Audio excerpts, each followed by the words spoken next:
प्रभु यीशु के नाम में आज के बाइबल अध्ययन में आपका स्वागत करता हूं। मेरा विश्वास है कि आज का बाइबल अध्ययन भी आपके लिए बहुत लाभदायक सिद्ध होगा। हम प्रार्थना करें।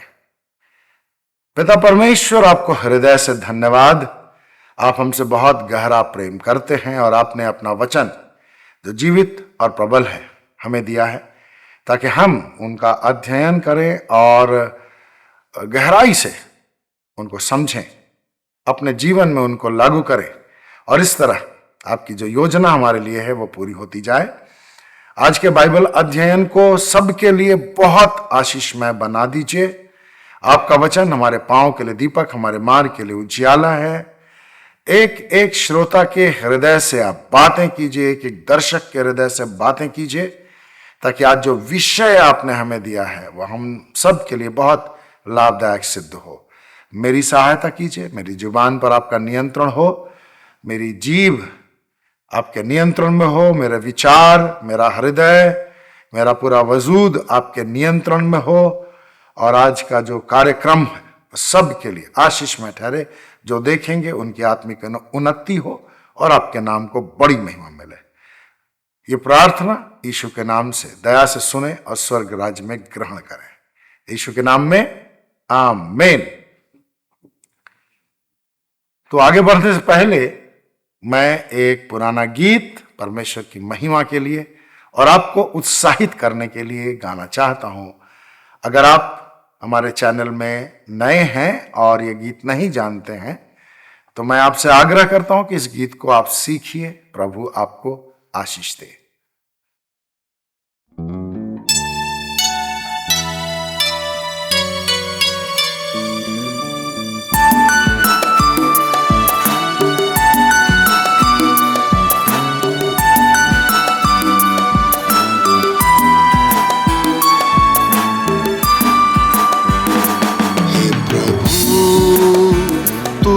मुझे इस्तेमाल कर,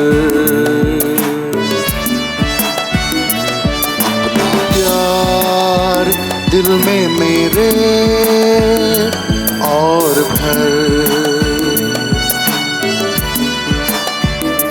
हे प्रभु, तू मुझे इस्तेमाल कर,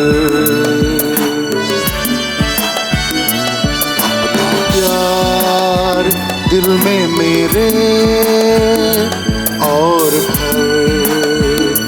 करना चाहता हूँ मैं तेरी सेवा, करना चाहता हूँ मैं तेरी सेवा अपने जीवन भर।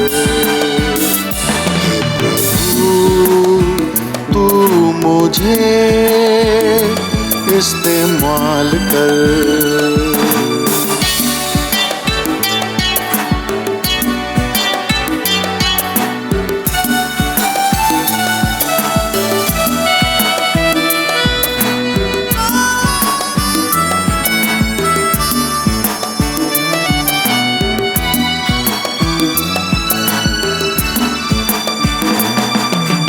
लोगों को तेरे पास लाना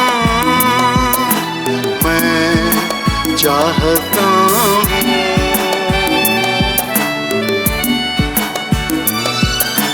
लोगों को तेरे पास लाना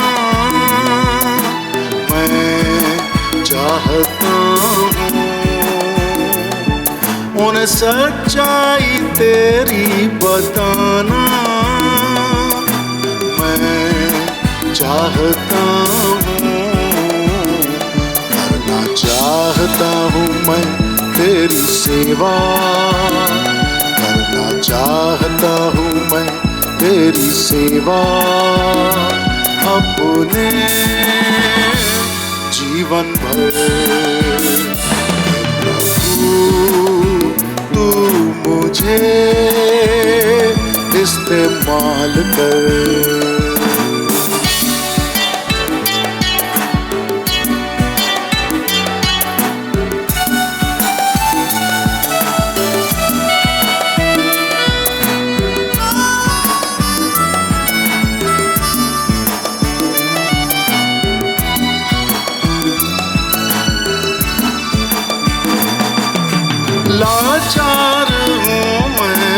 तेरे,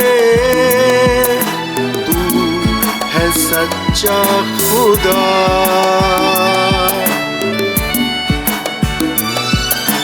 लाचार हूँ मैं बिन तेरे, तू है सच्चा खुदा। तेरा प्यार है सागर के जैसा, चाहूं मैं रहना उसमें सदा। करना चाहता हूँ मैं तेरी सेवा, करना चाहता हूँ मैं तेरी सेवा। अपने जीवन भर हे प्रभु, तू मुझे इस्तेमाल कर।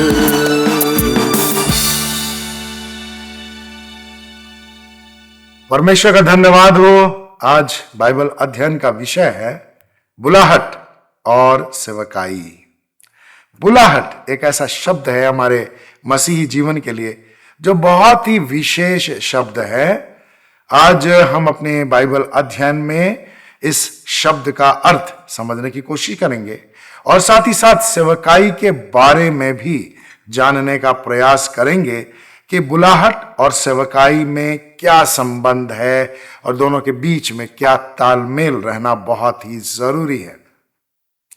तो सबसे पहले बुलाहट के विषय में। बुलाहट परमेश्वर की ओर से प्रभु यीशु के द्वारा हर व्यक्ति, हर धर्म, हर जाति, हर संप्रदाय, हर देश के लोगों के लिए है और इसलिए प्रभु यीशु ने बहुत ही खुल करके बुलाहट के विषय में बातें कही हैं।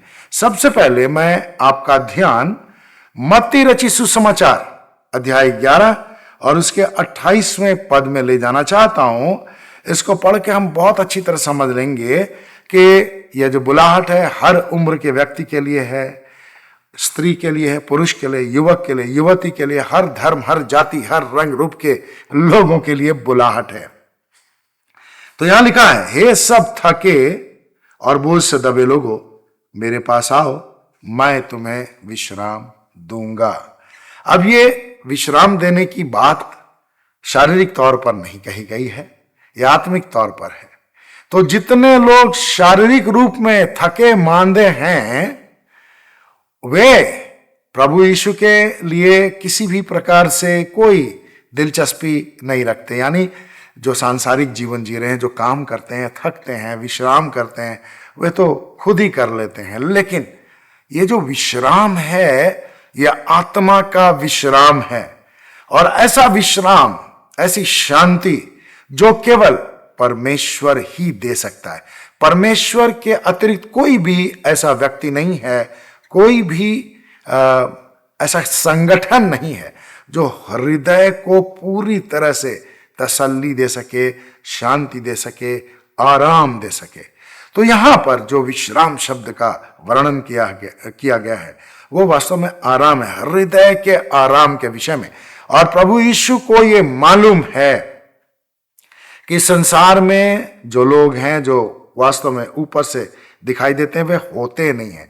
जैसा हम ऊपर से दिखते हैं वैसा अंदर से होते नहीं है। कोई व्यक्ति बहुत उत्साहित होकर के काम कर रहा है, दौड़ भाग कर रहा है, जैसे बच्चे लोग दौड़ते भागते रहते हैं, लेकिन उनके हृदय में कुछ अलग ही भावनाएं होती हैं। बहुत से लोग काम करते रहते हैं, बहुत अच्छा मन लगा करके काम करते हैं अपने ऑफिस का, अपने संगठन का, अपने परिवार का, लेकिन उनके हृदय में बहुत तरह का दुख भी होता है। तो ऐसे लोगों के लिए जो अंदर से टूटे हुए हैं, जो अंदर से दुखी हैं, प्रभु यीशु उनसे कहता है, हे सब थके और बोझ से दबे लोग, अंदर ही अंदर जो अपने जीवन में थकते जा रहे हो, अंदर ही अंदर अपने बोझ से दबते जा रहे हो, दुख के बोझ से, पीड़ा के बोझ से, तकलीफों के बोझ से, आलोचनाओं के बोझ से और तरह तरह के बोझ से जो तुम दबते चले जा रहे हो, मेरे पास आओ, मैं तुम्हें विश्राम दूंगा। और जैसा कि मैंने आपको बताया, शरीर के विश्राम की बात नहीं कही गई है, आत्मा के यानी हमारे प्राणों के विश्राम की बात की गई है। इसलिए हर जाति, हर धर्म, हर संप्रदाय, हर देश, हर उम्र के व्यक्तियों को आत्मा का विश्राम चाहिए, हृदय में शांति चाहिए। तो ये जो बुलाहट है जनरल है, सामान्य तौर पर प्रभु यीशु ने सब लोगों को खुले रूप में यह बुलाहट दी है। अब एक और बुलाहट के विषय में मैं आपको बताना चाहता हूं। यूहन्ना रचित सुसमाचार में प्यास बुझाने की बुलाहट है। परमेश्वर हमारी प्यास बुझाना चाहता है। हम लोग जानते हैं कि लोगों के हृदय में बहुत तरह की लालसाएं रहती हैं, बहुत तरह की चाहत होती है। लोग अपनी चाहतों को पूरा करने के लिए, अपनी लालसाओं को पूरा करने के लिए बस भागते रहते। तो यीशु हमारी इस निर्बलता को जानता है, हमारी इस अंदरूनी स्थिति को जानता है, और इसलिए प्रभु यीशु ने हमारी इस अंदरूनी स्थिति को जानकर हमें एक ऐसी बुलाहट दी है जो सब लोगों के लिए, हर देश, हर जाति, हर संप्रदाय, हर उम्र के व्यक्ति के लिए यह बुलाहट है, प्यास बुझाने की बुलाहट। अब यह प्यास बुझाने की बुलाहट क्या है? प्यास, जब हम प्यासे होते हैं और पानी पीते हैं तो क्या होता है? हम संतुष्ट हो जाते हैं। तो प्रभु यीशु की जो बुलाहट है प्यास बुझाने के संदर्भ में, वह भी मनुष्य की आत्मा को संतुष्ट कर देने के विषय में है, क्योंकि प्रभु को मालूम है कि लोग संसार में बहुत कुछ पाना चाहेंगे, बहुत लोग पा भी लेते हैं। सांसारिक दृष्टिकोण में बहुत से लोग बहुत सफल भी हो जाते हैं। दूसरे लोगों के मुकाबले कुछ लोग बहुत ज्यादा सफल होते हैं, शिक्षा के क्षेत्र में, आर्थिक क्षेत्र में, सैनिक क्षेत्र में, सामाजिक क्षेत्र में, और तरह तरह के क्षेत्र हैं। बहुत से लोग दूसरों के मुकाबले बहुत ज्यादा सफल होते हैं, लेकिन उनके हृदय में फिर भी प्यास रहती है, सेटिस्फैक्शन नहीं रहता, संतोष नहीं रहता है। तो प्रभु यीशु यही सब लोगों को देना चाहता है, और इसके लिए मैं यूहन्ना रचित सुसमाचार अध्याय 7 और उसके 37वें पद को पढ़ना चाहता हूं। यहां लिखा है, पर्व के अंतिम दिन जो मुख्य दिन था, यीशु खड़ा हुआ और पुकार कर कहने लगा, यदि कोई प्यासा हो तो मेरे पास आए और पिए। परमेश्वर का धन्यवाद। यह बुलाहट सब लोगों के लिए है, आपके लिए भी, मेरे लिए भी, आपके पड़ोसी के लिए भी, मसीहों के लिए भी, गैर मसीहों के लिए, क्योंकि परमेश्वर को मालूम है हमारे हृदय की वास्तविकता क्या है, हमारे हृदय में क्या चलता रहता है। वह हर एक व्यक्ति के हृदय को बहुत अच्छी तरह से पढ़ सकता है, और मनुष्य जीवन को देख करके वो जानता है कि हमारे अंदर बहुत तरह की प्यास होती है, और जब तक कोई व्यक्ति प्रभु के पास ना आ जाए उसकी प्यास बुझने वाली नहीं है। यानी सांसारिक दौड़, दुनियावी दौड़, कुछ पाने की लालसा, कुछ पाने की हसरत सब लोगों के अंदर में रहती है, विशेष करके उन लोगों के अंदर में जो सांसारिक दृष्टिकोण रखते हैं, लेकिन जो प्रभु यीशु के पास आ जाते हैं, यह वचन उनके जीवन में काम करता है कि सब मेरे पास आओ प्यासे लोगों, मैं तुम्हारी प्यास बुझाऊंगा। हालेलुया। जब प्रभु यीशु याकूब के कुएं के पास बैठा हुआ था तो क्या हुआ? एक स्त्री, जो सामरी स्त्री थी, वो वहां आई, और सामरी स्त्री से जो बातें हुई मैं उस पर आपका ध्यान ले जाना चाहता हूं। कैसे वो कुएं पर आई, क्यों आई, इस विषय में हम बात नहीं करेंगे, लेकिन प्रभु यीशु ने उस सामरी स्त्री से क्या कहा यह मैं आपको बताना चाहता हूं। यूहन्ना रचित सुसमाचार अध्याय 4 उसके 13 और 14 पद को मैं पढ़ना चाहता हूं। यहां लिखा है, यीशु ने उत्तर देते हुए उससे कहा, प्रत्येक जो इस जल में से पीता है वह फिर प्यासा होगा, परंतु जो कोई उस जल में से पिएगा जो मैं उसे दूंगा अनंत काल तक प्यासा ना होगा, परंतु वह जल जो मैं उसे दूंगा उसमें अनंत जीवन के लिए उमंडने वाला जल का सोता बन जाएगा। अब प्रभु यीशु उस सामरी स्त्री से आत्मिक बातें कर रहा था, लेकिन सामरी स्त्री को वह आत्मिक बात समझ में पूरी तरह से एक बार में नहीं आई। अब यहां जो प्रभु यीशु ने दोनों जल की तुलना की है वो क्या है? प्रत्येक जो इस जल में से पीता, इस कुएं में से पीता, यानी इस दुनिया की बातों से जो अपने आप को संतुष्ट करना चाहता है, इस दुनिया की सफलताओं से जो अपने हृदयों को भरना चाहता है, इस दुनिया की सफलताओं से यदि कोई अपने आत्मिक प्यास को बुझाना चाहता है तो उसे असफलता ही प्राप्त होगी। और सही सफलता मनुष्य के लिए, सही सफलता अपने आप को संतुष्ट करने के क्षेत्र में यह है कि वो व्यक्ति अपनी इस कमजोरी को समझ ले, मानवीय जीवन की इस कमजोरी को समझ ले और यीशु के पास आ जाए। क्योंकि यीशु के पास, जैसा कि उसने दावा किया, ऐसा जल है कि जो उससे पी लेगा वो कभी प्यासा ना होगा, यानी जीवन का जल।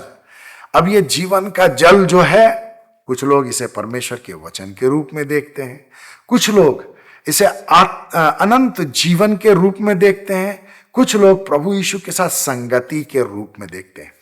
तो जब कोई प्रभु यीशु के साथ संगति करने लगता है तब क्या होता है?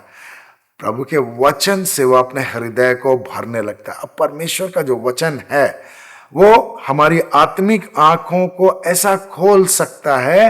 परमेश्वर के वचन में इतनी सामर्थ्य है और इतनी गहराई है कि जो बातें हम सांसारिक दृष्टिकोण से, सांसारिक बुद्धि से, अपने प्राकृतिक बुद्धि से नहीं समझ पाते हैं, वो हम परमेश्वर के वचन में से समझ सकते हैं।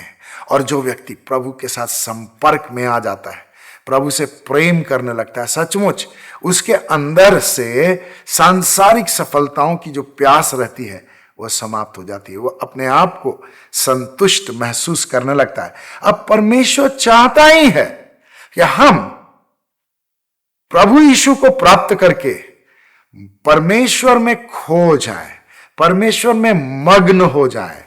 प्रभु का वचन जो प्रेरित पौलुस ने कहा, क्या कहा? प्रभु में सदा आनंदित रहो। लोग खुशियों की खोज में रहते हैं, लेकिन परमेश्वर हमें खुशियों से ज्यादा देना चाहता है। वो खुशियां भी देना चाहता है, लेकिन खुशियों से ज्यादा देना चाहता है।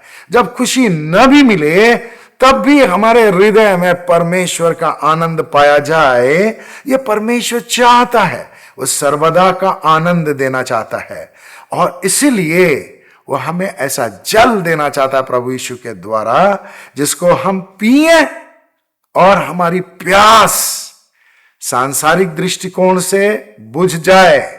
आत्मिक दृष्टिकोण से भले हम प्यासे रहें, यानी हम और अधिक की लालसा करें, क्योंकि जब एक व्यक्ति प्रभु के पास आता है तो वह प्रभु को थोड़ा जानता है, लेकिन जब प्रभु के साथ रहता है धीरे धीरे उसका वचन और अधिक काम करने लगता है। हम प्रभु की संगति की और अधिक लालसा करने लगते हैं, प्रभु के वचन की और अधिक लालसा करने लगते हैं। हमें लगता है कोई हमें समझाए, कोई हमें बताए, कहीं से हम पढ़ें तो हमें समझ में आए, ये हमारी लालसा हो जाती है।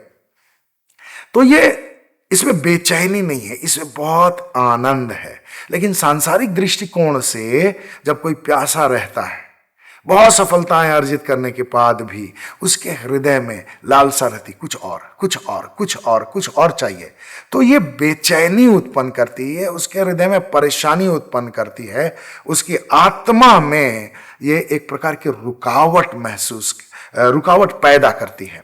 लेकिन जब कोई प्रभु यीशु के पास आ जाता है और आत्मिक रूप से प्यासा हो जाता है तो सांसारिक प्यास बुझ जाती है।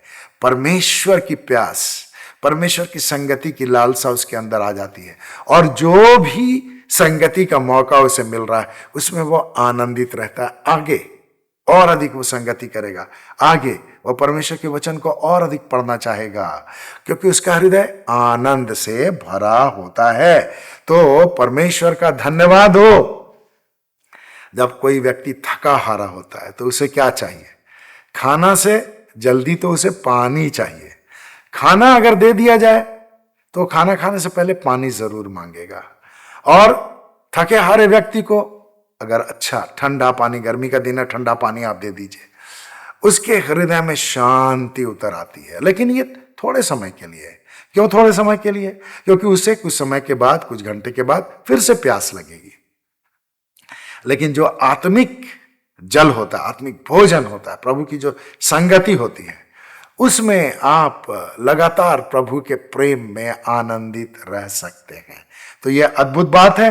प्रभु चाहता है कि प्यासे लोग उसके पास आएं और जीवन का जल पिएं। और इसलिए यशाया 55वें अध्याय के पहले पद में कहा गया है, हे सब प्यासे लोगों, पानी के पास आओ। मैं प्यास से संबंधित एक और वचन प्रकाशित वाक्य के 22वें अध्याय के 17वें पद में पढ़ना चाहता हूं। 17वें पद से पढ़ना चाहता हूं। यहां लिखा है, प्रकाशित वाक्य 22 और उसका 17वां पद। यहां क्या कहता, वचन कहता है, आत्मा और दुल्हन दोनों कहती हैं आ, और सुनने वाला भी कहे आ। जो प्यासा हो वह आए, जो चाहता है वो जीवन का जल बिना मूल्य ले। आजकल हम अपनी प्यास बुझाने के लिए बोतल का पानी खरीदते हैं, बोतल बंद पानी खरीदते हैं। कुछ कंपनियों के नाम हैं, आपको याद ही होगा। जब ट्रेन में चलते हैं तो रेल नीर मिलता है, बाहर हमें बिस्लरी के बोतल मिलते हैं। कुछ लोग पानी से प्यास नहीं बुझाते हैं तो कोल्ड ड्रिंक्स का सहारा लेते हैं। लेकिन यहां लिखा है प्रकाशित वाक्य 22 के 17 में, जो प्यासा वो आए, जो चाहता वो जीवन का जल बिना मूल्य ले। तो बोतल बंद पानी खरीदने के लिए हमें पैसा चुकाना पड़ेगा, कोल्ड ड्रिंक्स लेने के लिए भी हमें पैसा चुकाना पड़ेगा, पैसा देना पड़ेगा। लेकिन प्रभु यीशु के पास आने के लिए कोई पैसा नहीं है। प्रभु यीशु के वचन को सुनने के लिए, प्रभु यीशु के वचन को समझने के लिए, प्रभु यीशु के वचन को पढ़ करके अपने हृदय में बसाने के लिए परमेश्वर कुछ नहीं मांगता है। वह हमारा एक ऐसा हृदय मांगता है जो वचन के लिए लालायित हो, वचन सुनने की लालसा हो, और परमेश्वर हमारी लालसा को तृप्त करना जानता है। हालेलुया। बुलाहट के संदर्भ में एक और बात मैं आपके सामने रखना चाहता हूं। परमेश्वर ने प्रभु यीशु के द्वारा सब लोगों को एक और बुलाहट दी है, और यह बुलाहट है अंधकार से निकल करके ज्योति में जीवन व्यतीत करने की बुलाहट। अब इसके लिए मैं यूहन्ना रचित सुसमाचार अध्याय 8 12वां पद पढ़ना चाहता हूं। यहां इस प्रकार लिखा है, यीशु ने फिर लोगों से कहा, जगत की ज्योति मैं हूं, जो मेरे पीछे हो लेगा वह अंधकार में न चलेगा वरन जीवन की ज्योति पाएगा। परमेश्वर का धन्यवाद हो। बाइबल बहुत स्पष्ट रूप से बताती है दो राज्य हैं। सांसारिक दृष्टिकोण से, राजनैतिक दृष्टिकोण से हमारी जो पृथ्वी, हमारा जो संसार है, बहुत सारे देशों में बटा हुआ है। लेकिन आत्मिक दृष्टिकोण से केवल दो राज्य हैं। एक तो अंधकार का राज्य है और एक ज्योति का राज्य है। अंधकार का राज्य, जैसा कि हम लोग जानते हैं, शैतान की अधीनता में है। लेकिन ज्योति का जो राज्य है, जिसको साम्राज्य भी कहा जाता है, ज्योति का जो साम्राज्य है वो बहुत ही ज्योतिर्मय है, जो प्रभु यीशु के अधीन है, परमेश्वर के अधीन है, पवित्र आत्मा के अधीन है। और इसके विषय में मैं आपको एक पद पढ़ करके बताना चाहता हूं। इफिसियों की पत्री 5वां अध्याय 8वां पद। यहां लिखा है, पहले तो तुम अंधकार थे परंतु अब प्रभु में ज्योति हो, अतः ज्योति के संतान के सदृश चलो। अतः ज्योति की संतान के सदृश चलो। तो दो राज्य हैं, दो साम्राज्य हैं। एक अंधकार का साम्राज्य है और एक ज्योति का साम्राज्य है। परमेश्वर संसार के सब लोगों के लिए यह चाहता है कि जो लोग अंधकार में हैं वे ज्योति में आ जाए। अब अंधकार में चलने वाला व्यक्ति, जो सांसारिक दृष्टिकोण से अंधकार में चल रहा है, वो वास्तव में अंधकार में चलता हुआ नहीं रहता है, तुरंत वो ज्योति की व्यवस्था करता है, क्योंकि अंधकार में चलना कठिन है। और यदि कोई व्यक्ति अंधकार में चलता ही जा रहा है तो वो बहुत ही सावधानी से चलता है, वो दौड़ता हुआ नहीं चल सकता है। अपनी आंखें फाड़ फाड़ करके चलता है, अंधकार में कुछ दिखाई दे चाहे नहीं दे, लेकिन वो अंधकार में भी देखने की कोशिश करता है, क्योंकि उसे मालूम है कि अगर ज्यादा तेज गति से चला जाए तो वो कहीं भी गिर सकता है, उसे हानि हो सकती, कपड़े फट सकते हैं, नुकसान हो सकता है। तो अंधकार में जीवन बिताना कठिन है। यही बात आत्मिक दृष्टिकोण से भी सही है। जो लोग अंधकार में हैं वे लोग शैतान की अधीनता में पाए जाते हैं। अब जो शैतान की अधीनता में पाए जाते हैं उनकी आत्मिक आंखों को वह बंद कर देता है, लेकिन परमेश्वर लोगों की आत्मिक आंखों को खोलना चाहता है। और परमेश्वर का वचन यह बताता है कि यीशु जो इस संसार में हमारे लिए आया, उसने कहा जगत की ज्योति मैं हूं। तो लोगों को उसने बताया जो अंधकार में चल रहे हैं, अगर वे जीवन की ज्योति प्राप्त करना चाहते हैं, आत्मिक रूप से अगर अंधकार से बाहर निकलना चाहते हैं, तो उनके लिए प्रभु यीशु ने द्वार खोल रखा है। प्रभु यीशु उनका स्वागत करता है। और मैं आपको एक बात बताना चाहता हूं जो अभी मेरे हृदय में पवित्र आत्मा एक बात डाल रहा है। वो ये है कि जो सांसारिक अंधकार होता है वो बहुत ज्यादा घना नहीं होता, आत्मिक अंधकार बहुत ज्यादा घना होता है। सांसारिक अंधकार होता है, घना होता है, लेकिन फिर भी आप अपने हाथ को देख सकते हैं। सांसारिक अंधकार कितना भी गहरा क्यों ना हो, लेकिन फिर भी आप टटोल करके छू करके जान सकते हैं, हाँ यहां कोई वस्तु है, कौन है, दरवाजा है, खिड़की है, दीवार है, बिस्तर है, आप ये जान सकते हैं। लेकिन जो आत्मिक अंधकार होता है वो इतना घना अंधकार होता है कि जब तक परमेश्वर के अनुग्रह से किसी की आंखें न खुले वो कुछ भी देख नहीं सकता। उसको लगता तो है सब ठीक है, लेकिन वास्तव में कुछ भी ठीक नहीं होता। इसलिए सर्वशक्तिमान परमेश्वर क्या चाहता है कि हम अंधकार से ज्योति में आ जाएं और प्रभु यीशु के नाम में पिता परमेश्वर के साथ ज्योति में निवास करें। बाइबल बताती है कि परमेश्वर तो ज्योति है और जो लोग प्रभु यीशु के द्वारा परमेश्वर के पास आ जाते हैं वे आत्मिक रूप से अंधकार में नहीं चलते, बल्कि वे जीवन की ज्योति प्राप्त करते हैं। तो ये जनरल कॉलिंग है, सामान्य कॉलिंग। हर व्यक्ति को, जो सुसमाचार प्रचारक है, जो नबी है, जो प्रेरित है, या जो पादरी हैं, पुरोहित हैं, उनको भी सबसे पहले तो यही बुलाहट मिलती है जो सब लोगों के लिए है, जीवन जल प्राप्त करने की बुलाहट, अंधकार से बाहर आने की बुलाहट, विश्राम प्राप्त करने की बुलाहट। लेकिन अब कुछ विशिष्ट बुलाहट हैं और विशिष्ट बुलाहट को हम समझेंगे, उसके साथ सेवकाई जुड़ी रहती है। ऐसे मैं आपको बताना चाहता हूं जो सामान्य बुलाहट है, जो सब लोगों को परमेश्वर बुलाता है, तो उसके साथ भी सेवकाई जुड़ी होती है। जैसे सेवकाई के कुछ उदाहरण मैं आपके सामने रखना चाहता हूं। पिता परमेश्वर की आराधना करना, सर्वशक्तिमान परमेश्वर की आराधना आत्मा और सच्चाई से करना, यह भी एक सेवकाई है। जो लोग प्रभु के पास आ जाते, प्रभु के पीछे चलने लगते हैं, उनके लिए एक काम बड़ी महत्वपूर्ण हो जाता है, प्रार्थना करना। और अगर वे प्रार्थना करते हैं तो यह आत्मिक दृष्टिकोण से एक बहुत ही महत्वपूर्ण कार्य है, यह एक प्रकार की सेवकाई है। इसके अलावा किसी भी जरूरतमंद की यथासंभव अपनी ताकत के हिसाब से सहायता करना, यह एक जनरल कॉलिंग है, सेवकाई है। और जनरल कॉलिंग के साथ, सामान्य बुलाहट के साथ, यह एक कार्य है जो जुड़ा हुआ रहता है।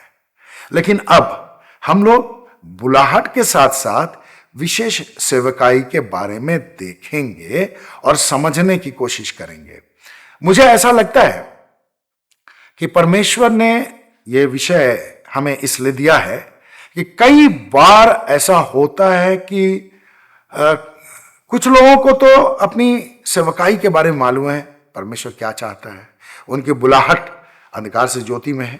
अब उनको क्या काम करना है, यानी विशेष बुलाहट, विशेष सेवकाई क्या है? सुसमाचार का प्रचार करना है, या कुछ लोगों को प्रार्थना करना है, या कुछ लोगों को आयोजन का कार्य करना है। तो ये कुछ लोगों को मालूम है, लेकिन बहुत से ऐसे लोग हैं जिनको ये मालूम नहीं है कि सेवकाई विशेष रूप से परमेश्वर की ओर से ही दी जाती है, प्रभु के द्वारा ही सेवकाई दी जाती है। तो मैं विशिष्ट सेवकाई के संदर्भ में, स्पेसिफिक मिनिस्ट्रीज के संदर्भ में वचन में से कुछ बताने की कोशिश करूंगा। मेरा विश्वास है कि आप अगर ध्यान से सुने तो इसे समझ सकते हैं, और पवित्र आत्मा की सहायता से सुने आप जरूर समझ जाएंगे, और तब आपको पता चलेगा कि परमेश्वर आपके लिए विशेष रूप से क्या चाहता है। तो मैं सबसे पहली विशिष्ट सेवकाई के विषय में आपको बताना चाहता हूं। मत्ती रचित सुसमाचार अध्याय 4, मत्ती रचित सुसमाचार अध्याय 4 और उसके 18 और 19 पद को मैं पढ़ना चाहता हूं। यहां बाइबल इस प्रकार बताती है, गलील की झील के किनारे चलते हुए उसने दो भाइयों को, अर्थात शमौन जो पतरस कहलाता था तथा उसके भाई अंद्रियास को झील में जाल डालते देखा। वे तो मछुए थे। उसने उनसे कहा, यानी यीशु ने उनसे कहा, शमौन और अंद्रियास दोनों से कहा, मेरे पीछे चलो, मैं तुम्हें मनुष्यों के मछुए बनाऊंगा। अब पतरस और अंद्रियास को किसी बात का संदेह नहीं हो सकता था कि प्रभु यीशु ने जो बुलाया है, क्यों बुलाया है। हां, लगभग 3.5 वर्षों तक उनका प्रशिक्षण चला, और उसके बाद काफी उतार चढ़ाव रहे उनके जीवन में, लेकिन उसके बाद उनको मालूम था कि उन्हें क्या करना है। उन्हें परमेश्वर के वचन का प्रचार करना था, और यह बात पतरस को मालूम थी, अंद्रियास को मालूम थी। बहुत से लोगों को यह बात पता नहीं रहती है कि उनको करना क्या है। तो अगर करना क्या है यह पता नहीं है, तो हमें लगातार प्रार्थना करना चाहिए कि हमें करना क्या है। क्योंकि अगर कोई व्यक्ति परमेश्वर की ओर से ठहराया हुआ नहीं है कि सुसमाचार का प्रचार करे, और वो प्रचार करने का बीड़ा उठा लेता है, अपने उत्साह में आकर के वो प्रचार करने लगता है, तो हो सकता है कि उत्साह कुछ दिन तक बरकरार रहे, लेकिन चूंकि परमेश्वर ने उसे उस कार्य के लिए बुलाया नहीं है, इसलिए परमेश्वर की ओर से उसे उस दिशा में सुरक्षा प्राप्त नहीं होगी, उस दिशा में अगुवाई प्राप्त नहीं होगी, उस दिशा में उसके लिए कोई विशेष प्रयोजन परमेश्वर की ओर से नहीं होगी। तो व्यक्ति को क्या करना पड़ेगा? परमेश्वर की इच्छा के बगैर काम करना पड़ेगा, और परमेश्वर की इच्छा के बगैर कोई काम करना अपने पैरों में कुल्हाड़ी मारने के समान है। और शैतान ऐसे समय की ताक में रहता है जब हम परमेश्वर की इच्छा के विरुद्ध कार्य करें। क्योंकि जब हम परमेश्वर की इच्छा के अनुसार कोई काम करते हैं, तो आज्ञा पालन करना यह मनुष्य के लिए केवल जरूरी होता है, आज्ञा पालन करना। जैसे पतरस और अंद्रियास को सुसमाचार प्रचार करने की सेवकाई दी गई। अब इन दोनों का काम है सुसमाचार प्रचार के लिए तैयारी करना और सुसमाचार प्रचार करना। आत्माओं को बचाने का काम पवित्र आत्मा का है। तो जब कोई व्यक्ति परमेश्वर की इच्छा के अनुसार कार्य कर रहा है, तो पवित्र आत्मा उनके कार्य को सपोर्ट करने के लिए, उनके कार्य को बढ़ाने के लिए, उनके कार्यों का परिणाम तय करने के लिए उनके साथ होता है।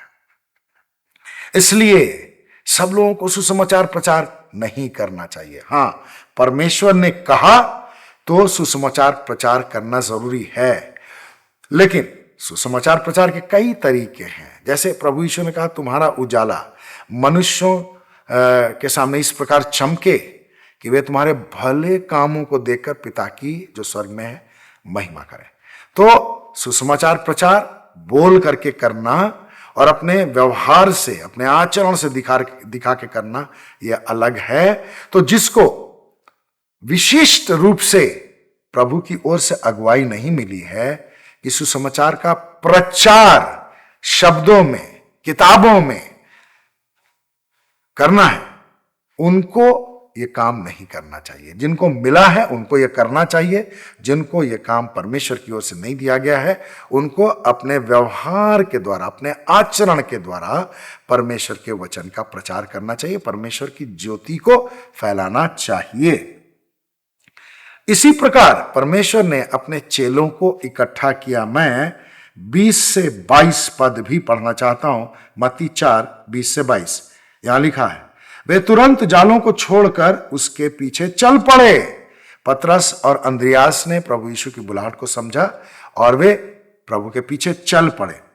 वहां से आगे बढ़कर उसने अन्य 2 भाइयों अर्थात जब्दी के पुत्र याकूब और उसके भाई यूहन्ना को देखा, जो अपने पिता जब्दी के साथ नाव पर जालों को सुधार रहे थे। उसने उन्हें बुलाया। वे तुरंत अपनी नाव और पिता को छोड़कर उसके पीछे चल पड़े। तो ये सब प्रभु यीशु की बुलाहट का नतीजा था। स्पष्ट रूप से प्रभु यीशु ने बुलाया, क्योंकि प्रभु यीशु चेलों को इकट्ठा कर रहा था। अब मैं मत्ती 9 अध्याय का 9 पद पढ़ना चाहता हूं। यहां इस प्रकार लिखा है, जैसे ही यीशु वहां से आगे बढ़ा, उसने मत्ती नामक एक मनुष्य को चुंगी चौकी में बैठे देखा और उसने उससे कहा, मेरे पीछे आ। वह उठा और उसके पीछे चल दिया। तो जैसा पतरस अंद्रियास के विषय में लिखा है कि मैं तुम्हें मनुष्यों का मछुआरा बनाऊंगा, उन दोनों ने वही काम किया। जब्दी के पुत्रों ने भी वही काम किया, मत्ती ने भी वही काम किया। और मत्ती के बारे में ऐसा हम लोग जानते ही हैं, मत्ती रची सुसमाचार हम पढ़ते हैं। प्रभु यीशु ने उसे विशेष सेवकाई दी थी, सुसमाचार लिखने की सेवकाई उसने लिखी, और आज करोड़ों लोग सुसमाचार पढ़ते हैं, मत्ती रची सुसमाचार पढ़ते हैं और प्रभु के विषय में बहुत कुछ जानते हैं, प्रभु के वचन को सुनते हैं, समझते हैं, और प्रभु का वचन उनके हृदयों में काम करता है। सुसमाचार प्रचार की सेवकाई मत्ती को प्राप्त हुई। मिडिल ईस्ट में उसने बहुत सारे देशों में घूम घूम कर, बहुत सारे क्षेत्रों में घूम घूम कर प्रभु के वचन का प्रचार किया। अफ्रीका भी वो गया, और कहा जाता है कि वो इथियोपिया भी गया और इथियोपिया में उसने कलीसिया स्थापित की।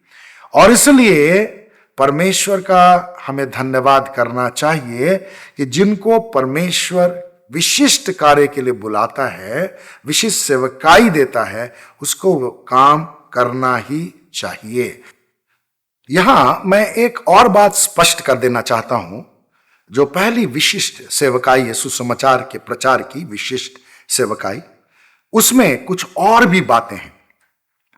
इफिसी 4:11 इस संदर्भ में मैं पढ़ना चाहता हूं। यहां लिखा है, उसने कुछ को प्रेरित, कुछ को भविष्यद्वक्ता, कुछ को सुसमाचार प्रचारक, कुछ को पास्टर और कुछ को शिक्षक नियुक्त करके दे दिया। तो ऐसे कहने के आधार पर कई लोग, प्रभु के कई सेवक इसे 5 फोल्ड मिनिस्ट्री के रूप में देखते हैं, लेकिन सुसमाचार प्रचारक भी इसमें से एक है। लेकिन वास्तविकता यह है कि प्रेरित को भी सुसमाचार का प्रचार करना ही है। जैसे प्रेरित पौलुस ने सुसमाचार का प्रचार बहुत सारे स्थानों में किया। भविष्यद्वक्ता को भी सुसमाचार का प्रचार तो करना ही है। परमेश्वर के वचन के प्रचार के आधार पर ही, परमेश्वर की ओर से मिले हुए भविष्यवाणियों को उसे लोगों के समक्ष रखना है, और सुसमाचार प्रचारक का तो यही काम है ही है। पास्टर को भी सुसमाचार प्रचार का ही काम करना है। उसके आधार पर ही अपने भेड़ों की देखभाल करनी है। और जो शिक्षक हैं उनका काम क्या है? परमेश्वर के वचन के आधार पर ही तो उन्हें शिक्षा देना है।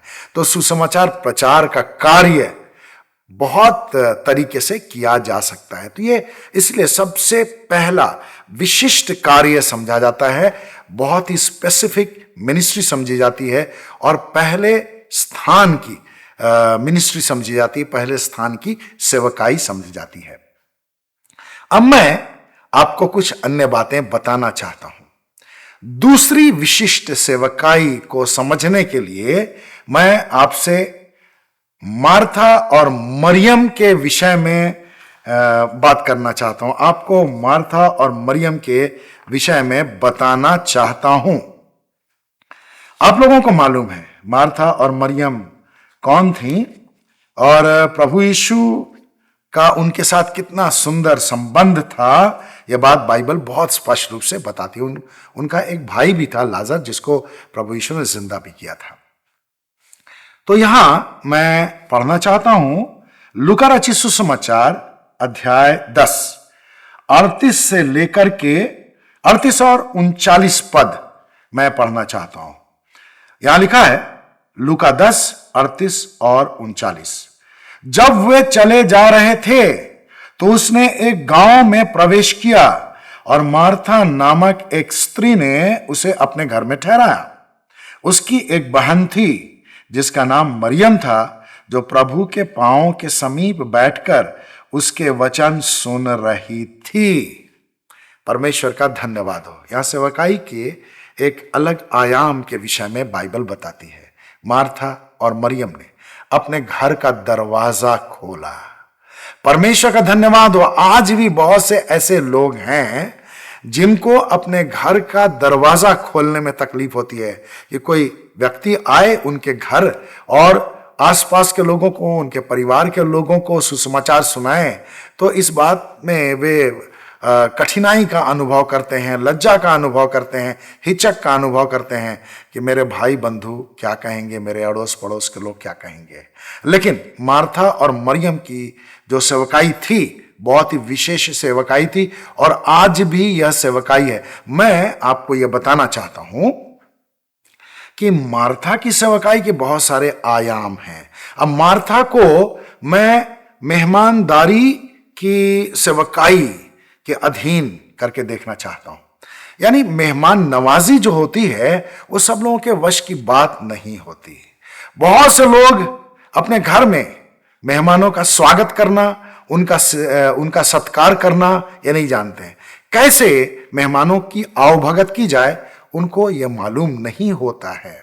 कई बार आपने देखा होगा कि आप किसी पार्टी में गए, हो सकता है वो विवाह का समारोह हो, आपको किसी ने विवाह में बुलाया हो या बर्थडे में बुलाया, जैसे स्वागत की अपेक्षा आप कर रहे थे वैसा आपका स्वागत नहीं हुआ। वहां किसी ने आपको उस तरह से बुलाया नहीं, स्वागत नहीं किया जैसा आप चाह रहे थे। अब बहुत से लोगों को आओ भगत के विषय में, सेवा करने के विषय में, मेहमान नवाजी के विषय में योग्यता नहीं होती है और वे उनकी समझ कम होती है। लेकिन अब मैं यहां एक और बात जोड़ना चाहता हूं योग्यता के संदर्भ में। मार्था के अंदर में मेहमान नवाजी की योग्यता थी। आज यह योग्यता बहुत लोगों के अंदर होगी, बहुत सी महिलाओं के अंदर होगी, बहुत से पुरुषों के अंदर होगी। और यह योग्यता जो है इस बात को रिप्रेजेंट करता है कि बहुत सारी अलग अलग योग्यताएं होती हैं। कुछ लोगों को आयोजन की योग्यता होती है, कार्यक्रम को आयोजित करने की योग्यता होती है। जैसे मार्था के अंदर केवल अपने घर में किसी अतिथि के सत्कार की योग्यता नहीं थी, बल्कि वो कार्यक्रम को अरेंज भी करना जानती थी। तो परमेश्वर को बहुत बहुत धन्यवाद। यह योग्यता बहुत विशेष है और परमेश्वर के अनुग्रह से मुझे जो सेवकाई मिली है, मैं उसके आधार पर आपको बताना चाहता हूं कि अगर मुझे प्रभु ने कहीं सुसमाचार प्रचार करने के लिए प्रेरित किया, कहीं मुझे जाना है, तो जरूरी है कि मेरे साथ कुछ आयोजक हों। जहां मैं जाना चाहता हूं अगर वहां लोग मुझे नहीं जानते हैं तो कैसे वे प्रभु के वचन को मेरे मुंह से सुनने के लिए आएंगे। तो स्थानीय लोगों की जरूरत होती है। तो स्थानीय लोग कौन होंगे? जिनके अंदर में आयोजन की योग्यता होगी। तो कार्यक्रम के लिए प्रचारक तो हमें बहुत सारे मिल जाते हैं, लेकिन अगर आयोजक नहीं मिलेंगे तो फिर सुसमाचार प्रचार कैसे हो सकेगा? इसलिए जो मार्था की योग्यता है वो मात्र एक उदाहरण है। विशिष्ट सेवकाई, दूसरी विशिष्ट सेवकाई का एक उदाहरण है। आपके अंदर कोई भी योग्यता हो, वो योग्यता आप सोचिए कि परमेश्वर ने आपको क्यों दी है। परमेश्वर का धन्यवाद हो अगर आप इस बात को समझ लें, तो आप अपनी योग्यताओं को परमेश्वर की महिमा के लिए खर्च करना जरूर चाहेंगे। अब मैं मरियम की ओर आपका ध्यान आकर्षित करना चाहता हूं। 39वें पद में क्या लिखा है? उसकी एक बहन थी जिसका नाम मरियम था, जो प्रभु के पांवों के समीप बैठ करके उसके वचन सुन रही थी। अब वचन सुनना एक बात है, लेकिन वचन के अनुसार प्रभु के लिए कुछ करना ये अलग बात है। प्रभु के लिए मरियम ने क्या किया, मैं इस संदर्भ में आपका ध्यान यूहन्ना रचित सुसमाचार 12वें अध्याय में ले जाना चाहता हूं। वहां मैं एक पद पढ़ना चाहता हूं। लूका रचित सुसमाचार के बाद यूहन्ना रचित सुसमाचार 12वें अध्याय से हम लोग देखेंगे 1 से लेकर के 3 पद तक यहां क्या होता है।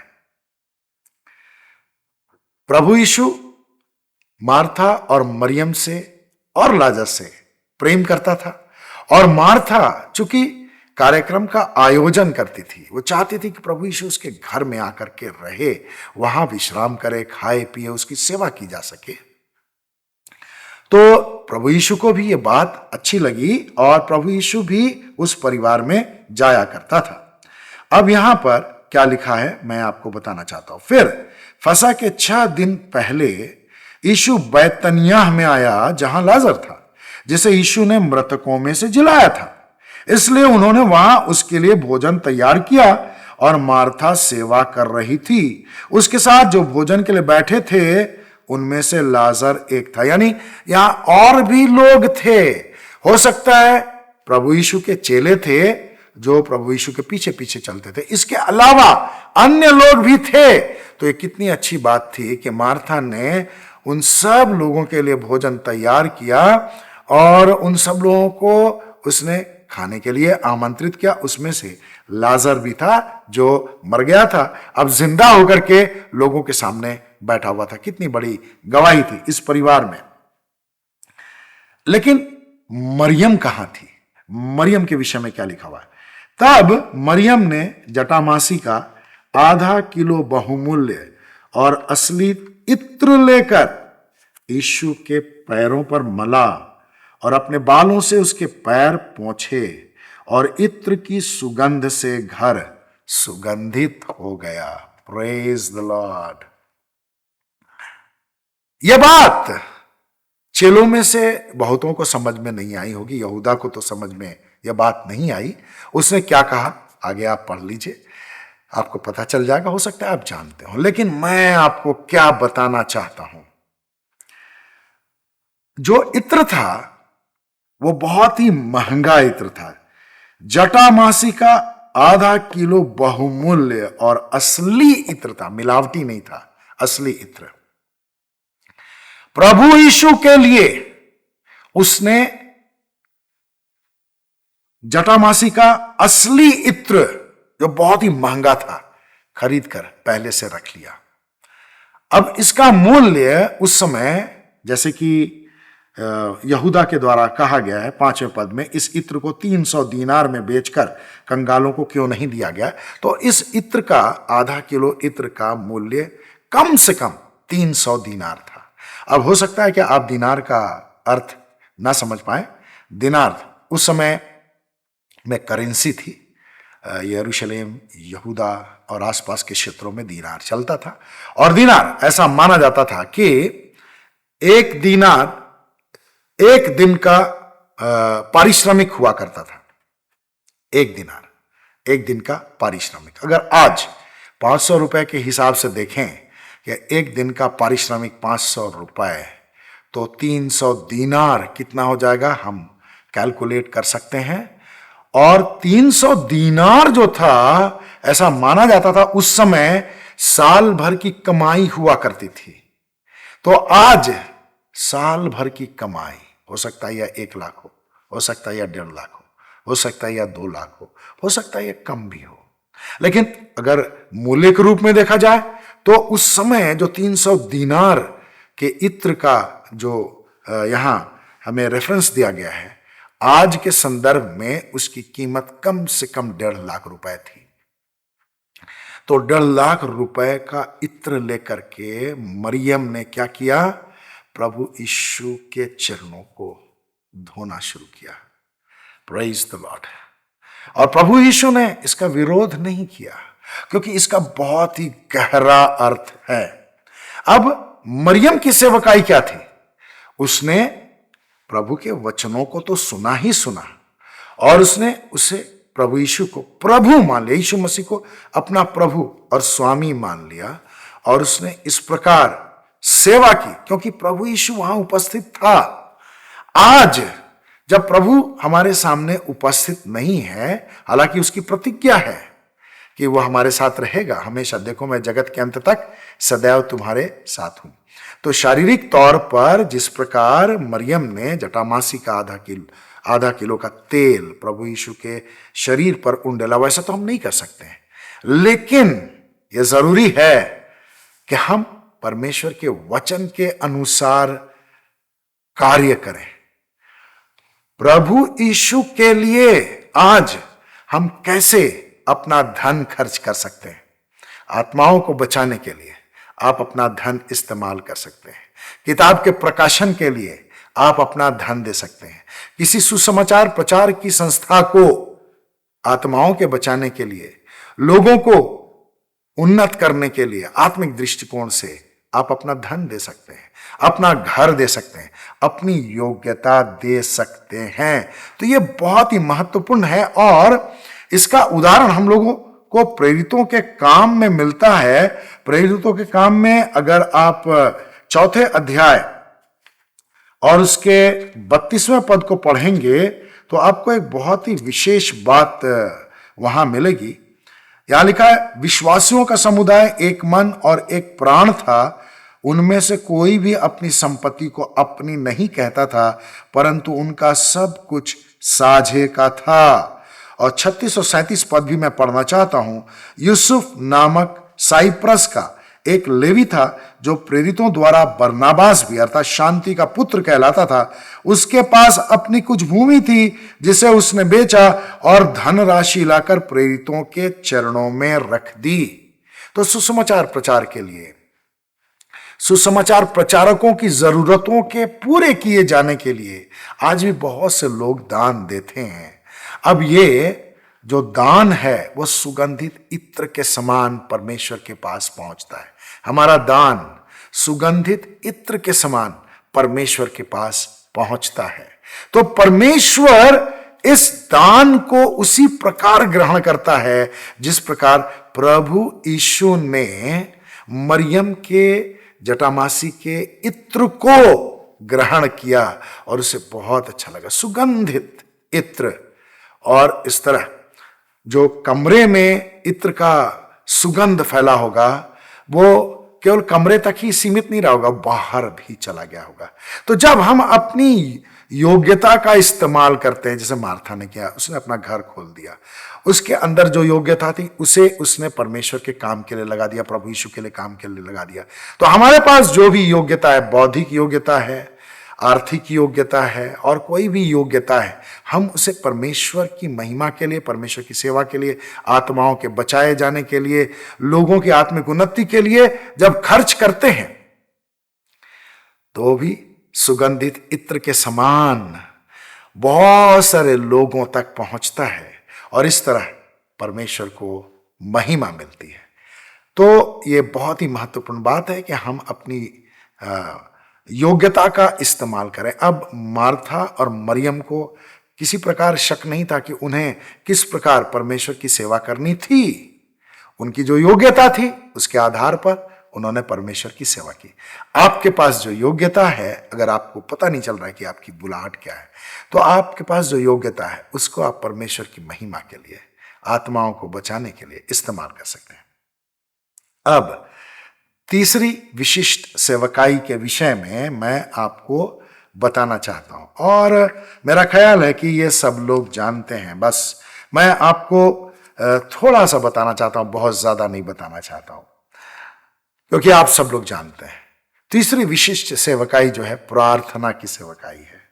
और प्रार्थना के संदर्भ में इफिसियों की पत्री अध्याय 6 और उसके 8वें पद में क्या लिखा है, मैं आपको 18वें पद में क्या लिखा है मैं पढ़ करके बताना चाहता हूं। इफिसियों 6:18 यहां लिखा है, प्रत्येक विनती और निवेदन सहित पवित्र आत्मा में निरंतर प्रार्थना करते रहो। किसमें प्रार्थना करना है? पवित्र आत्मा में। यानी बहुत से लोग प्रार्थना तो करते हैं, बहुत से लोग जो प्रार्थना करते हैं, सुबह की प्रार्थना हो, रात की प्रार्थना हो, तो जो खाने की प्रार्थना होती है और सुबह की प्रार्थना होती है, दोनों में कोई अंतर नहीं होता है। लेकिन यहां पर परमेश्वर का वचन क्या कहता है? प्रत्येक विनती और निवेदन सहित पवित्र आत्मा में निरंतर प्रार्थना करते रहो। यानी पवित्र आत्मा की उपस्थिति में, पवित्र आत्मा की अगुवाई में, पवित्र आत्मा की सामर्थ्य में प्रार्थना करना बेहद जरूरी है। और यह ध्यान रखते हुए सतर्क रहो कि यत्न सहित सब पवित्र लोगों के लिए लगातार प्रार्थना करो। प्रयत्न करना है प्रार्थना करने का, और यत्न सहित सब पवित्र लोगों के लिए एक बार प्रार्थना करके खत्म नहीं करना है, लगातार प्रार्थना करना है। तो ये पवित्र लोग कौन हैं? ये पवित्र लोग वे लोग हैं जो प्रभु यीशु के नाम पर परमेश्वर के पास आए हैं, जो प्रभु यीशु के नाम पर विश्वास करते हैं, जो प्रभु यीशु के लहू से धुल गए हैं, वे पवित्र लोग हैं। तो आपको पवित्र लोगों के लिए, यानी आप जितने भी विश्वासियों को जानते हैं, चाहे वे सामान्य विश्वासी हो या कोई सुसमाचार प्रचारक हो, सब के लिए हमें प्रार्थना करना है। जितना नाम हम ले सकते हैं उनके लिए हमें प्रार्थना करनी चाहिए। जितने लोगों को हम नहीं जानते हैं नाम से, उनको भी हमें परमेश्वर के चरणों में रखना चाहिए। प्रार्थना इतना महत्वपूर्ण है। अब प्रार्थना कितना महत्वपूर्ण है, इसके विषय में मैं आपका थोड़ा और ध्यान आकर्षित करना चाहता हूं। याकूब की पत्री अध्याय 2 और उसके 26वें पद में क्या लिखा है? अतः जैसे शरीर आत्मा के बिना मृतक है, ठीक वैसे ही विश्वास भी कार्य बिना मृतक है। विश्वास कार्य के बिना मृतक है। विश्वास के द्वारा बड़े बड़े कार्य होते हैं, हो सकते हैं, लेकिन यहां पर हमें क्या समझना है? आज की सेवकाई के संदर्भ में हमें इस बात को समझना है कि अगर हम बड़ा बड़ा काम करना चाह रहे हैं और बगैर प्रार्थना के करें, तब क्या होगा? नतीजा क्या होगा? आप कोई भी काम करें बगैर प्रार्थना के करें, क्या सोचते हैं आप कि आप सफल हो जाएंगे? क्या बिना प्रार्थना किए किसी कार्य की सफलता से, मान लीजिए कोई सफल भी हो गया, परमेश्वर को महिमा मिल सकती है? क्योंकि परमेश्वर को तो उसने शामिल ही नहीं किया। तो प्रार्थना इसलिए बहुत जरूरी है। हमारे शरीर के लिए जैसे आत्मा जरूरी है, वैसे ही हमारे लिए विश्वास जरूरी है। अब हमारे शरीर को जिंदा रहने के लिए जैसे सांस जरूरी है, इसलिए विश्वासी जीवन के लिए प्रार्थना सांस के समान है। प्रार्थना करना ही करना है, इसमें किंतु परंतु की कोई गुंजाइश ही नहीं है। अब प्रार्थना किसको करना है? कलीसिया को प्रार्थना करना है, और लौ लगा करके प्रार्थना करना है, आत्मा में होकर के प्रार्थना करना है, पवित्र आत्मा में होकर के प्रार्थना करना है। सामान्य तरीके से प्रार्थना ठीक है, लेकिन यहां परमेश्वर का वचन बताता है कि पवित्र आत्मा में प्रार्थना करना है। बाइबल कई स्थानों पर बताती है प्रार्थना के विषय में। एक स्थान पर कहा गया है निरंतर प्रार्थना करते रहो, एक स्थान पर लिखा है जागते रहो और प्रार्थना करते रहो कि तुम परीक्षा में ना पड़ो। तो हर व्यक्ति के लिए प्रार्थना करना जरूरी है, खुद भी बचना जरूरी है, दूसरों को भी बचाने के लिए प्रार्थना करना बेहद जरूरी है। और प्रार्थना एक हथियार है जिसको परमेश्वर बहुत ही सामर्थ्य के साथ इस्तेमाल करता है। हमारा काम है प्रार्थना करना, परमेश्वर का काम है प्रार्थना का उत्तर देना। हमें नजर आए ना आए, लेकिन हमें प्रार्थना करना छोड़ना नहीं चाहिए। ये बहुत ही विशिष्ट सेवकाई है।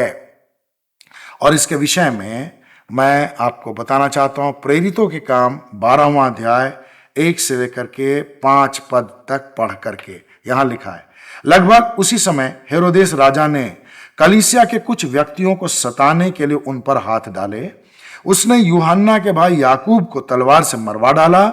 जब उसने देखा कि यहूदी इस बात से प्रसन्न होते हैं तो उसने पतरस को भी गिरफ्तार करने के लिए कदम उठाया।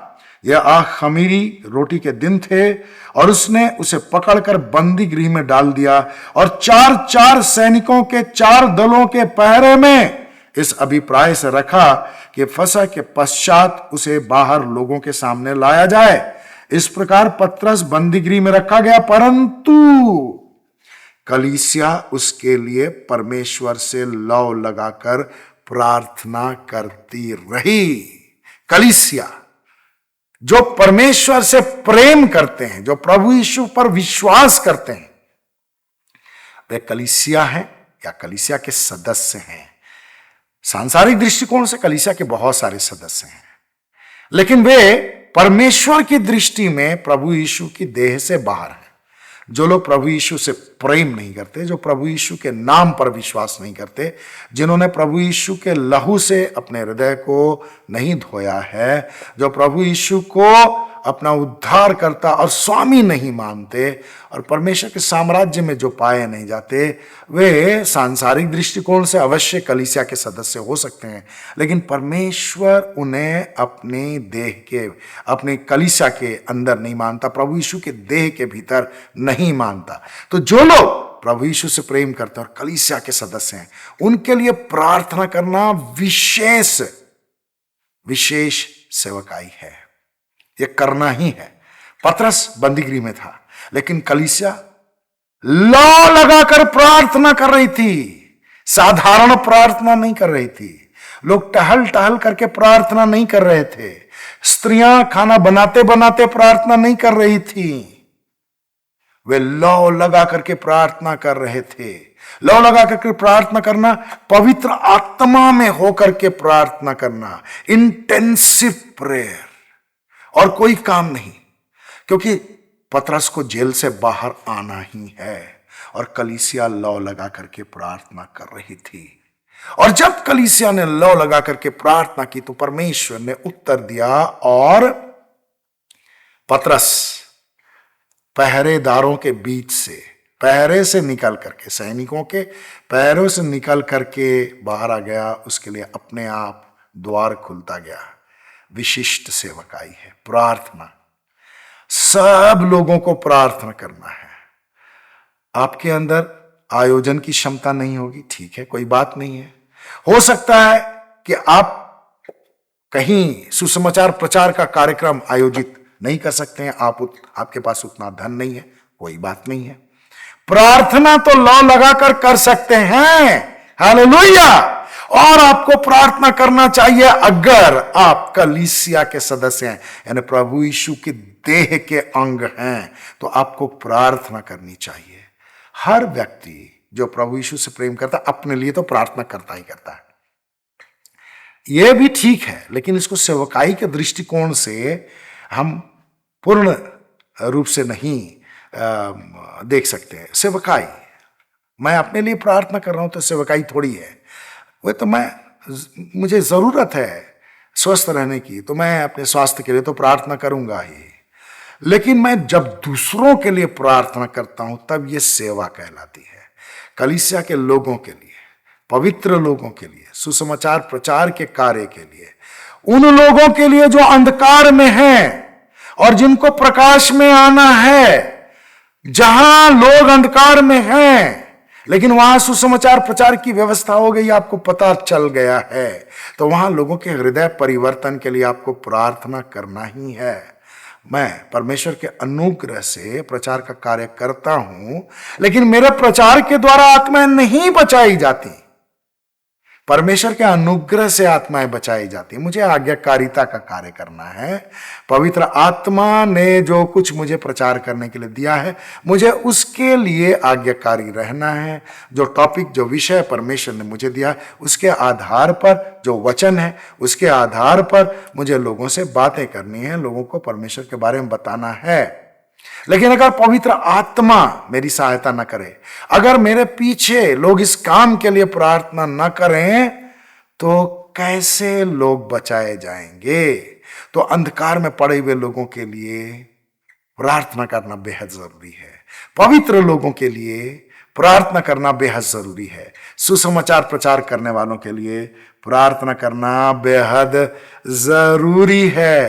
तो ये 3 विशिष्ट सेवकाइयां हैं, 3 विशिष्ट प्रकार हैं। बुलाहट तो सब लोगों के लिए है, लेकिन सेवकाई की बुलाहट विशेष रूप से परमेश्वर ने दे रखी है। तो हमें प्रार्थना करनी चाहिए और हमें जो सेवकाई मिले वो करनी चाहिए। बड़ा और छोटा देखने का काम हमारा नहीं है। सफलताएं और असफलताएं देखने का काम हमारा नहीं है। हमें यह देखना जरूरी नहीं है और हमें नहीं देखना चाहिए कि कोई ज्यादा अच्छी तरह प्रचार कर रहा है, कोई ज्यादा अच्छी तरह प्रार्थना कर रहा है, जो ज्यादा अच्छी तरह आयोजन कर रहा है, जो ज्यादा दान दे रहा है। उनकी योग्यता कुछ अलग है, उनकी बुलाहट कुछ अलग है। आपकी बुलाहट कुछ अलग हो सकती है। आपको अपनी योग्यता के अनुसार परमेश्वर की सेवा करनी है। अपनी आर्थिक योग्यता के अनुसार आपको दान देना है।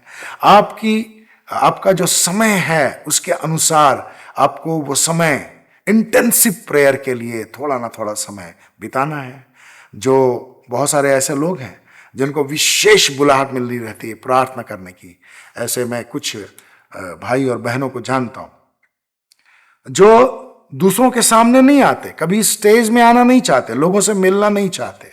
उनका काम है परमेश्वर की अगुवाई में प्रार्थना करना। ऐसे बहुत से लोग हैं जो लगातार केवल प्रार्थना कर रहे हैं। उनको मालूम है कि उन्हें प्रचार नहीं करना है, उनको कार्यक्रम का आयोजन नहीं करना है, उनको प्रार्थना करना है। तो जब हम प्रार्थना करते हैं तो क्या होता है? परमेश्वर काम करता है। कलीसिया प्रार्थना कर रही थी, परमेश्वर ने काम किया। कलीसिया का कोई सदस्य जेल के अंदर नहीं गया, जेल के अंदर उसने पतरस को उठाया नहीं और जेल के अंदर जाकर के उसने पहरेदारों को सुला नहीं दिया, लेकिन कलीसिया प्रार्थना कर रही थी और परमेश्वर ने अपना स्वर्गदूत भेज करके ये सब काम करवा दिया। हालेलुया। तो विशिष्ट सेवकाई के बारे में हमें समझना जरूरी है और जो जनरल कॉलिंग है उसके बारे में भी हमें समझना जरूरी है। प्रभु आपको आशीष दे। हम प्रार्थना करें। पिता परमेश्वर, आपका धन्यवाद जो सुंदर टॉपिक आपने मुझे दिया, सब लोगों के लिए दिया, उसके लिए बहुत बहुत धन्यवाद। हम सब लोग बहुत अच्छी तरह से इस विषय को समझें और आपकी सेवा करें। प्रभु यीशु एक एक की सहायता कीजिए। हमारे जितने भी दर्शक हैं वे अपनी बुलाहट को समझ लें और जो विशेष सेवकाई बुलाहट के साथ साथ मिलती है उसको भी वे समझने पाएं और वे पूरी तरह से आपके प्रति जिम्मेदारी का अनुभव करते हुए, आपके प्रति समर्पण का अनुभव करते हुए, पवित्र जीवन जीने की लालसा रखते हुए लगातार आपकी सेवा करें जैसा आप चाहते हैं। अपनी इच्छा से नहीं बल्कि आपकी इच्छा से। सारा आदर सम्मान हम आपको देते हैं यीशु के नाम में, आमीन। तो सब लोगों को बहुत बहुत धन्यवाद। हमारे पिछले कार्यक्रमों में कई लोगों ने बहुत अच्छे कमेंट्स लिखे हैं, बाइबल स्टडी के लिए बहुत अच्छे कमेंट्स लिखे हैं। मैं सब लोगों के लिए तहे दिल से शुक्रिया अदा करता हूं। आपका बहुत बहुत धन्यवाद। आपका एक छोटा सा कमेंट प्रेज द लॉर्ड लिखना भी मेरे लिए बहुत उत्साहवर्धक है। परमेश्वर आपको आशीष दे और आप इसे लाइक कीजिए, शेयर कीजिए। परमेश्वर की योजना में आप इस प्रकार शामिल हो सकते हैं। आपने सब्सक्राइब नहीं किया तो आप कर सकते हैं। हमारे और भी कार्यक्रम होते हैं, वे भी आपके पास पहुंचेंगे। हमारा अभी अभी एक गीत लॉन्च हुआ है, आप उसे YouTube में देख सकते हैं। परमेश्वर आपको आशीष दे। उन गीतों को गाइए, सुनिए, परमेश्वर की प्रशंसा कीजिए। Praise the Lord, hallelujah.